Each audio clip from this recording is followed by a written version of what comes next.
Joan of Arc, the Capricorn who led armies at 17, then burned at the stake at 19.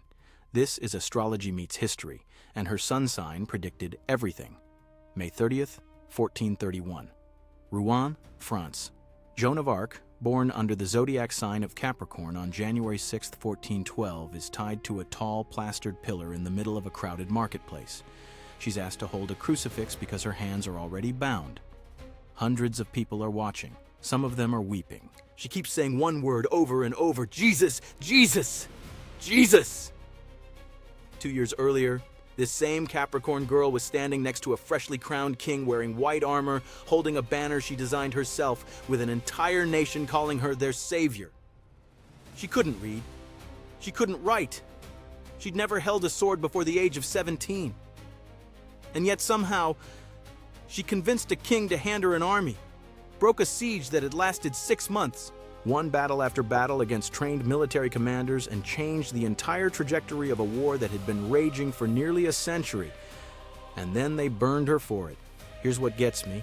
Her birth chart and Capricorn sun predicted every single piece of this. The impossible ambition, the meteoric rise, the authority she commanded without a single title or credential, and the Saturnian price she paid for all of it. Wait till you hear how her astrological chart explains why the king she personally crowned just let her rot in an English prison, and the detail about her trial that makes the Capricorn connection almost eerie. We'll get there. Before we do, if this kind of content is your thing, hit subscribe, drop a like on this video, and I genuinely want to know, do you think Joan of Arc was the most evolved Capricorn expression in history, or is there someone else who out-Capricorned her? Because I've been thinking about this, and honestly, I'm not sure anyone else comes close. Maybe Elvis Presley with his empire building, Martin Luther King Jr. with his mountain-moving leadership, Michelle Obama's steady authority? Tell me in the comments who you'd put up against her, because this debate needs to happen. So, Joan of Arc, born around January 6, 1412, which puts her sun firmly in Capricorn. Now, we don't have a birth time, so no moon sign, no rising sign in her natal chart. And I'll be honest with you, we don't even have a confirmed birth year. Joan herself didn't know exactly how old she was. A guy named Perceval de Boulainvilliers wrote a letter in 1429 saying she was born on the night of the Epiphany, which is January 6th. And that's the date historians have run with. But here's the thing. Even without the rest of her birth chart, her sun sign alone tells us everything we need to know. Because this girl's entire life reads like a Capricorn textbook written by Saturn himself. Capricorn, the 10th sign, cardinal Earth, ruled by Saturn, the planet of discipline, structure, authority, consequences, and time. Capricorn is the sign of earned authority, not inherited, not given, earned. Through sheer force of will, competence, and a refusal to accept that something can't be done. Capricorn is the mountain goat climbing toward the summit, and the summit is the only destination that matters. But here's what makes this zodiac sign so unique. Capricorn's symbol isn't just a mountain goat. It's the sea goat, a creature with the body of a goat and the tail of a fish, ambition above, depth, and emotion below. This duality was built into Joan's sign from the start. It's also the sign with the deepest relationship to legacy. Capricorns don't just want to succeed, they want to build things that outlast them. And Saturn? Saturn rewards discipline and ambition, but Saturn also collects every debt, every shortcut, every overreach. Keep that Saturn energy in mind, because Joan's entire story is a Saturn story, and the reckoning, the crown, and the flame. Joan was born in Domremy, a tiny village in northeastern France, right on the border between territories that were loyal to the French crown and territories controlled by the Burgundians who were allied with England. This is the 100 Years' War. France is being torn apart. English forces control most of northern France, including Paris. The rightful heir to the French throne, the Dauphin Charles, hasn't even been crowned yet because Rome is there. Where French kings are traditionally coronated is deep in enemy territory. The whole country is in chaos. And into this chaos, a Capricorn is born. Her father, Jacques d'Arc, was a peasant farmer with about 50 acres of land. Respectable for the village, but nothing special. Her mother, Isabel, taught Joan her prayers, That was her education. She learned to sew and spin wool, and she was apparently so good at it that she later told her interrogators she feared no woman in all of Rouen when it came to spinning. Already competitive, already measuring herself against the best. Very Capricorn of her. Joan never learned to read or write. She helped with chores, tended animals, went to church. Normal peasant girl life in every possible way. Except around 1425, when she was approximately 13 years old, Joan was standing in her father's garden when she saw a light and heard a voice. She identified this voice as the Archangel Michael. And then came St. Catherine and St. Margaret. Now, plenty of medieval people claimed divine visions. That's not the Capricorn part. The Capricorn part is what these voices told her to do, and what she did with that information. They didn't just say pray harder or be holy. They gave her a mission, a practical, specific, actionable mission. Go to the Dauphin. Get him crowned at Reims, drive the English out of France. That's Capricorn mysticism right there. Other signs might have the vision and sit with it, meditate on it, write poetry about it. Capricorn hears divine instruction and immediately starts building a project plan. Remember this pattern of practical mysticism because it shows up again and again throughout her story, and it's the key to understanding why people actually believed her. For 3 years, Joan sat with these voices. They visited her frequently, often when the church bells rang. She waited, she prepared. Capricorn doesn't rush. Saturn teaches patience. Then in 1428, when she was about 16, the voices shifted. The timeline accelerated. She needed to go. Now, Dame Remy had already been raided by Burgundian forces that year. Her family had fled their home temporarily. The war wasn't abstract anymore. It was at her doorstep. So Joan convinced her uncle, Durand Lassois, to take her to the nearby town of Vaucouleurs, where she petitioned the garrison commander Robert de Baudricourt for an armed escort to the royal court at Chinon. Baudricourt laughed at her, sent her home, a 16-year-old peasant girl asking for military escort to see the uncrowned king. Please. But here's the thing about Capricorn. Rejection doesn't register the same way. It does for other signs. For a Capricorn, rejection is just information, a data point, an obstacle to be strategized around. Joan went home, she regrouped, and in January 1429, she came back. This time, she didn't just petition Baudricourt again. She started winning over his soldiers. 2 of them, Jean de Metz and Bertrand de Poulengy, became genuine believers. She confided in Jean de Metz, saying something that perfectly captures the Capricorn paradox of duty and reluctance. She said she'd rather have remained spinning wool at her mother's side, but she must go and must do this thing because her Lord willed it. That's Saturn speaking. Duty over desire, mission over comfort, always. And then she did something that sealed the deal. She predicted a French military defeat at the Battle of the Herrings near Orléans, before news of it could possibly have reached Vaucouleurs. When messengers confirmed her prediction days later, Baudricourt realized this girl wasn't delusional. She was something else entirely. He gave her the escort. He gave her men's clothing for safety, and he sent her on her way. Picture this, February 1429. A 17-year-old peasant girl, dressed as a male soldier, rides 300 miles through enemy Burgundian territory with a 6-man escort to reach the Dauphin's castle at Chinon. 11 days on horseback through hostile lands and not a single incident. She arrives, she requests an audience, and here's where the Capricorn authority energy becomes almost supernatural. The Dauphin Charles, skeptical and apparently testing her, hid himself among his courtiers. He wasn't sitting on a throne, he was dressed like everyone else, standing in a crowd. Joan walked into that room and went straight to him. Identified him immediately. She'd never seen his face before in her life. Capricorn knows authority when it sees it, even when authority is trying to hide. And then, in a private meeting, she told Charles something about a prayer he'd made in total solitude the previous November. A prayer no one else could have known about. He'd asked God to help him if he was the rightful heir, and to punish only himself if his sins were the cause of his people's suffering. Joan relayed the details of this prayer back to him, and Charles believed. Now, believing and trusting are 2 different things. Capricorn understands this, So Joan submitted to weeks of theological examination at Poitiers. Church scholars grilled her. They investigated her background.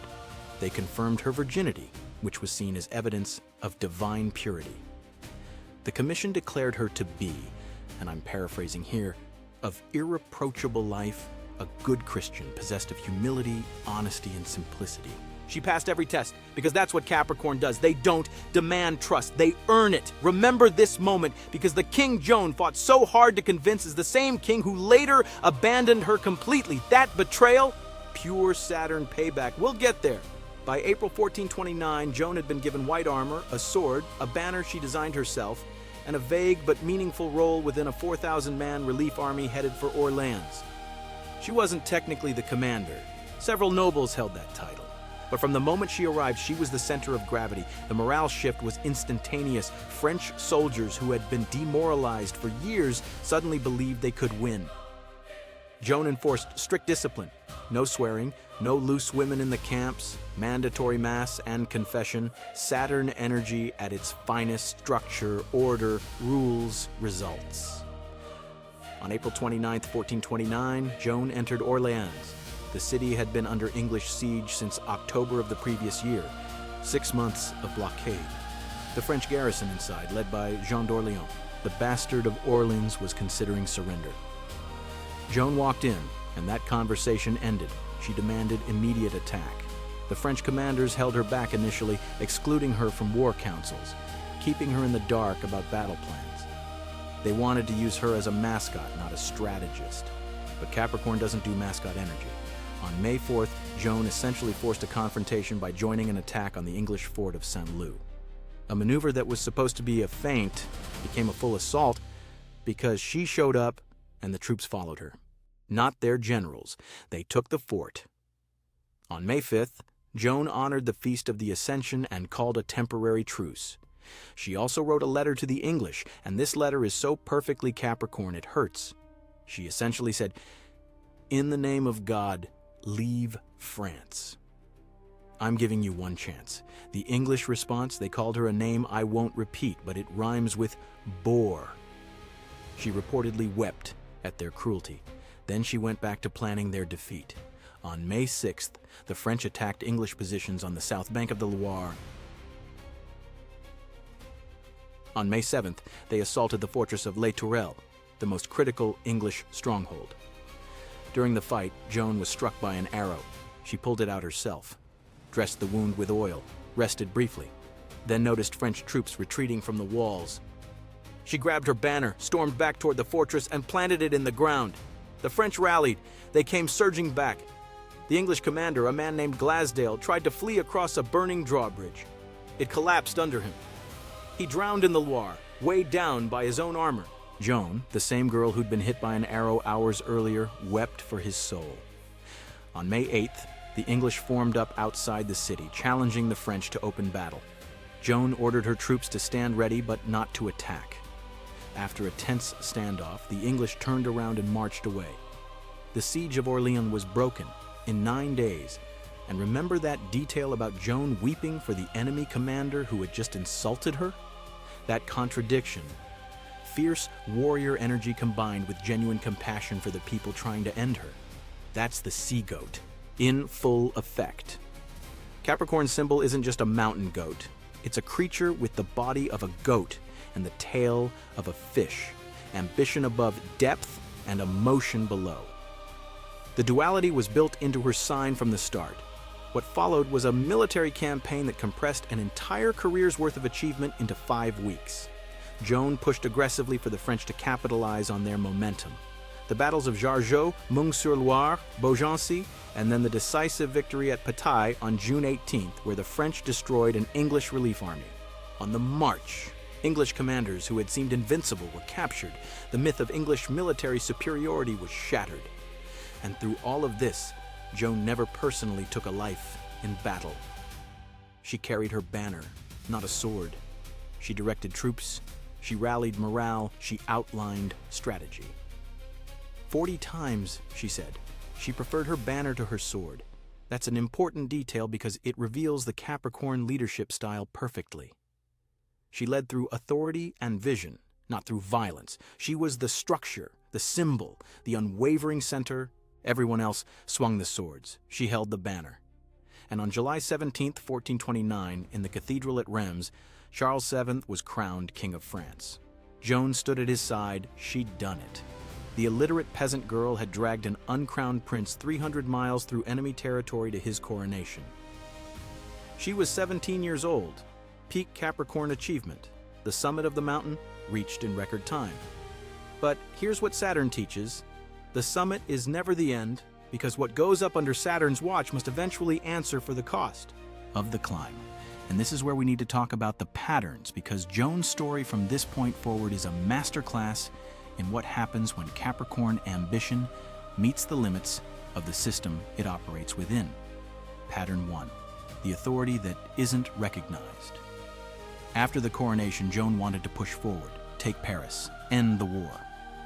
Capricorn saw the momentum and wanted to capitalize on it, but Charles VII and his advisors had other plans. Caution, diplomacy, waiting. They signed truces with Burgundy that Joan saw as useless. She was sidelined. The king she'd crowned was now treating her as an inconvenience. Capricorn builds the thing and then gets pushed aside by the people who benefit from it. Saturn takes note. Pattern 2. The system turns on its own champion. An attempt to take Paris in September 1429 failed. Joan was wounded again, this time by a crossbow bolt to the thigh. Charles VII ordered the retreat against her wishes and then essentially shelved her. From September 1429 through early 1430, Joan was kept largely inactive by the royal court. The girl who had changed the war in weeks was benched. Capricorn without a mission is Capricorn in crisis. And the voices? They warned her she had little time. Pattern 3. The loyalty that isn't returned. On May 23, 1430, outside the town of Compiègne, Joan was captured by Burgundian forces during a skirmish. She'd been leading a volunteer company she'd organized herself because the crown wasn't giving her anything to do. When she tried to retreat back into the town, the gates were closed. Whether this was intentional betrayal or just terrible timing is debated by historians, but the result was the same. Joan was seized by a Burgundian soldier, pulled from her horse. And Charles VII, the king she'd personally escorted to his coronation, the man who owed his crown to her, did absolutely nothing to rescue her. Nothing. Not a ransom attempt, not a diplomatic demand, not a single gesture. The Burgundians held her for months, then sold her to the English for 10,000 francs, and Charles just let it happen. This is the Saturn lesson that Capricorn dreads most. You can earn the authority. You can do everything right. You can crown the king yourself. And the institution you served will still discard you when you become inconvenient. The system Capricorn builds for, it doesn't owe Capricorn anything. Saturn collects. Joan was transferred to Rouen, the English military headquarters in France, in December 1430. She was placed in a tower in the castle of Bouvreuil and chained to a wooden block. Male English guards stayed in her cell at all times. She was a 19-year-old girl in a military prison surrounded by enemy soldiers, and they put her on trial. The trial of Joan of Arc began on January 9, 1431, and it is one of the most thoroughly documented legal proceedings of the medieval era. 3 notaries independently recorded every session. Over 100 people were involved in the process. The judge was Pierre Cochon, the Bishop of Beauvais, a man who had a personal vendetta against Joan because she had captured his diocese during her campaigns. This was never going to be a fair trial. The charges: heresy, witchcraft, wearing men's clothing in violation of biblical law, claiming direct communication with God. Essentially, they put her on trial for being a woman with authority, for having the audacity to hear divine instruction and act on it, for wearing armor and leading men, for being in every possible way an evolved Capricorn expression that the medieval patriarchal system could not tolerate. Joan was interrogated nearly a dozen times between February and March. She was questioned about her voices, her clothing, her faith, her relationship with God. And listen, the trial transcripts are remarkable because Joan's answers reveal exactly who she was: sharp, practical, defiant. When asked about the voices, she was unshakable. When asked why she wore men's clothes, she said it was more proper when surrounded by men than wearing women's clothes. When told to submit to the church's judgment, she said she would submit to God. The peasant girl who couldn't read was outmaneuvering theologians and lawyers with what eyewitnesses described as prudence, wisdom, and great courage. One English observer was quoted saying she was truly a fine woman. Even her enemies couldn't deny it. On May 24, 1431, Joan was taken to a scaffold and her sentence was read. She would be handed over to secular authorities to meet her end. In that moment, she broke. She signed an abjuration, recanting her claims. She was sentenced to life imprisonment instead. But this is where the cruelest detail emerges. Days later, in her cell, Joan was found wearing men's clothes again. Some witnesses at a later retrial testified that guards had deliberately stolen her women's clothing and left only men's clothes for her to wear. Whether it was a trap or Joan's own choice, Bishop Cauchon had what he needed. She was declared a relapsed heretic. And on the morning of May 30th, 1431, Joan of Arc was led to the Place du Vieux Marche in Rouen. She asked for a crucifix. An English soldier made her one out of 2 sticks, and she held it against her chest. A processional crucifix was brought from the nearby church of Saint-Sauveur and held before her eyes. She asked the priest to hold it high enough that she could see it through the flames. And then they lit the fire. She was 19 years old. Her last word was Jesus. Afterward, her remains were thrown into the Seine, and the cosmic irony, the pure Saturn irony, is that everything Joan built held. France eventually won the 100 Years' War. Charles VII kept his throne. The coronation she made possible became the foundation of French sovereignty for generations. Every military victory she sparked set in motion a chain of events that pushed the English out of France for good. She was right about everything. She did everything that was asked of her. And she paid the full Saturnian price. 20 years after her death, when Charles VII finally retook Rouen, he ordered an investigation into Joan's trial. A more thorough retrial process began in 1455, hearing testimony from 115 witnesses, many of whom had been present at the original proceedings. They described manipulation, bias, falsified articles, insidious questions, and an abjuration obtained through threats and violence. In July 1456, the original verdict was formally nullified. Joan was declared innocent. The articles of accusation were physically ripped apart. A cross was ordered erected on the site where she died, and in 1920, 489 years after they burned her, the Catholic Church canonized Joan of Arc as a saint. Her feast day, May 30th, the day they took her life. That is Capricorn legacy in its purest, most painful, most awe-inspiring form. She didn't build things that lasted years. She built things that lasted centuries. 600 years later, there are over 20,000 books about her in the French National Library alone. Her face has rallied nations, inspired movements, launched entire artistic traditions. Shakespeare wrote about her. Mark Twain wrote about her. She is the patron saint of France, of soldiers, of prisoners, of women. A peasant girl who couldn't sign her own name became one of the most written about humans in history. And that's what a Capricorn chart looks like when it's fully activated. The cardinal energy that initiates, the earth element that builds something real, the Saturn rulership that demands discipline and then collects the price, the mountain goat that climbs to the absolute summit and then discovers the summit is a pyre. Joan of Arc's life wasn't a tragedy because she failed. It was a tragedy because she succeeded completely and the world punished her for it. Capricorn earned every ounce of authority she wielded. She followed the rules, passed every test, submitted to every examination, proved herself at every turn. And then the system that benefited from her work decided she was too dangerous to let live. That's Saturn's hardest lesson, the one Capricorns carry in their bones. You can do everything right and still pay the price, but Saturn also teaches this. What you build with integrity outlasts everything. The fire goes out. The trial is overturned. The saint is canonized. The legacy stands for 600 years and counting, because Capricorn doesn't build for right now. Capricorn builds for forever. And Joan of Arc, she's the proof.